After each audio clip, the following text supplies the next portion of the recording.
ground fog and low cloud stopped all low-altitude deliveries.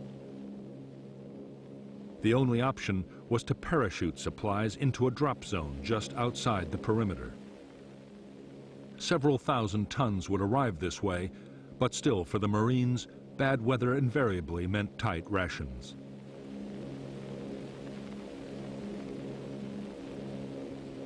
Although the battle to supply the main base was being won, the hill outposts were a much bigger problem. A fifth of Khe San's manpower was stationed on the hills. The men were suffering almost 50% casualties, and the posts depended completely on helicopters for supply.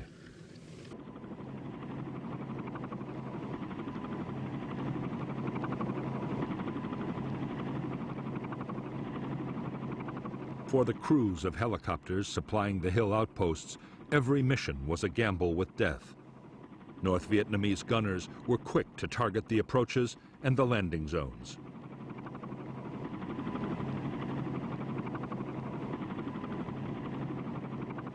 Anti-aircraft fire followed the helicopters in, and as soon as they landed, mortar crews and machine gunners opened up.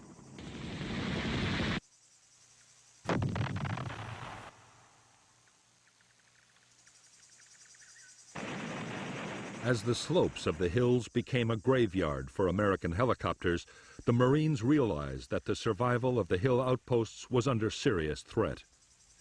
And if they fell, the main base couldn't last for long.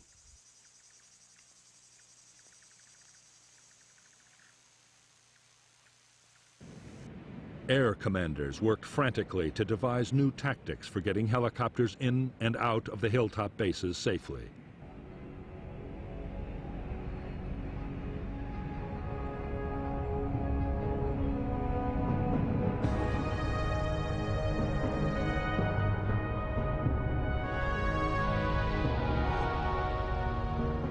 The tactics the Americans devised depended on swamping the enemy anti-aircraft guns and mortars around a landing zone with a high-speed assault.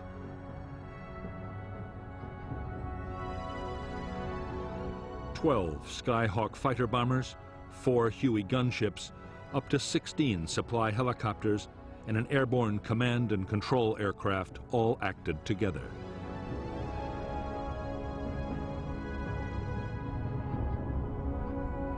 The first stage was for 4 Skyhawks to hit North Vietnamese positions with bombs and napalm.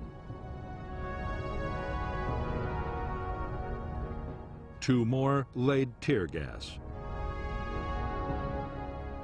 Next, 2 Skyhawks dropped smoke bombs to create a corridor, and 30 seconds later, the transport helicopters swooped in, covered by the Huey gunships. Meanwhile, 4 more Skyhawks with rockets, bombs, and guns made close-in attacks. The whole operation was over in less than 5 minutes.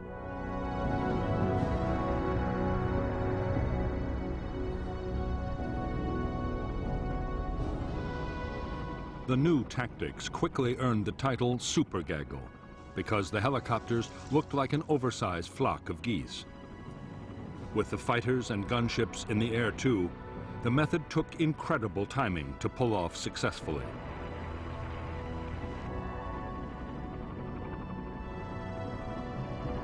But it worked. Only 2 more helicopters would be shot down supplying the hill outposts.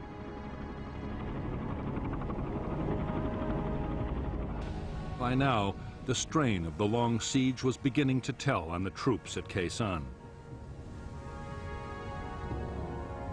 Being under shell fire every day meant a steady drain of casualties and constant tension. Food was often down to 2 sea ration meals daily. Conditions were appalling. The bunkers were knee-deep in filth and mud and overrun by rats. In addition, it was impossible to forget that up to 20,000 enemy soldiers were waiting for the signal to storm the base.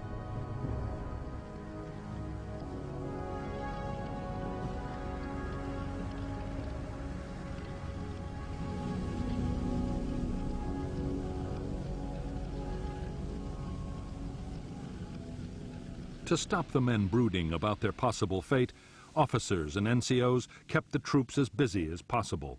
Digging trenches, filling sandbags, and improving bunkers was a big part of every day.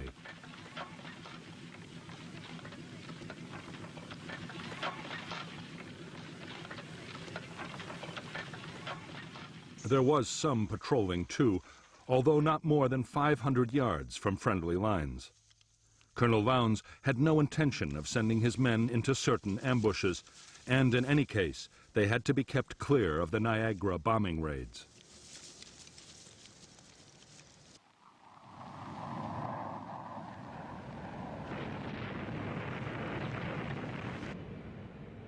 On the base perimeter, the watchword was constant vigilance. The North Vietnamese were probing the defenses with infantry and sapper teams. The Americans were facing assaults of up to 200 men at a time, as the enemy tested for weaknesses in the line. The Marines were also plagued by hidden machine gun nests, which could open up at any moment, day or night.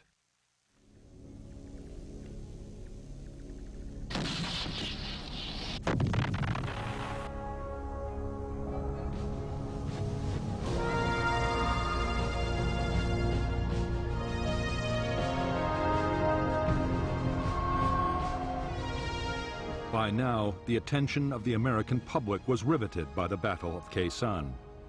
The story was being covered by dozens of journalists and was featured on network television every day. Stories about Khe Sanh accounted for 25% of all film news reports about the war on U.S. networks and up to 50% on CBS. Arguments raged over the rights and wrongs of trying to hold the base. In Washington, President Johnson was deeply worried about the fate of the Marines at Khe Sanh. He was constantly demanding the latest information on the battle. A model of the base had even been brought into the White House Situation Room. For the first time in the Vietnam War, the room was on full alert, 24 hours a day.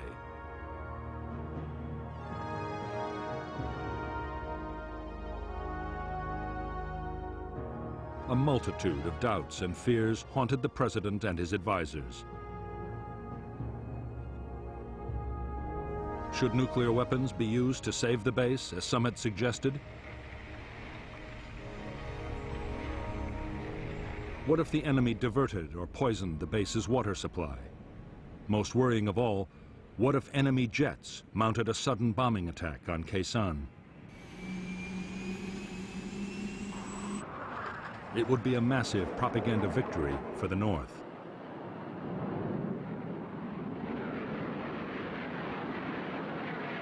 Although North Vietnamese aircraft did penetrate to within striking distance of Khe Sanh, they made no attempt to attack the Marine base. American air defenses over the DMZ were far too strong.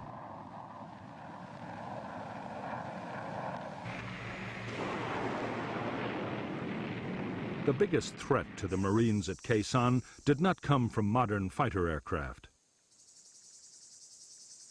It came from one of the most primitive weapons in warfare. The North Vietnamese besieging Khe Sanh were digging mile upon mile of trenches and bunkers, just as they had at Dien Bien Phu.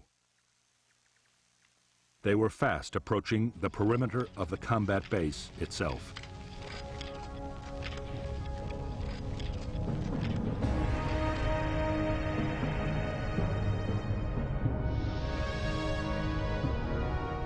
Already there was a major system of North Vietnamese fortifications on Hill 471, less than 2 miles to the south of the Khe Sanh base.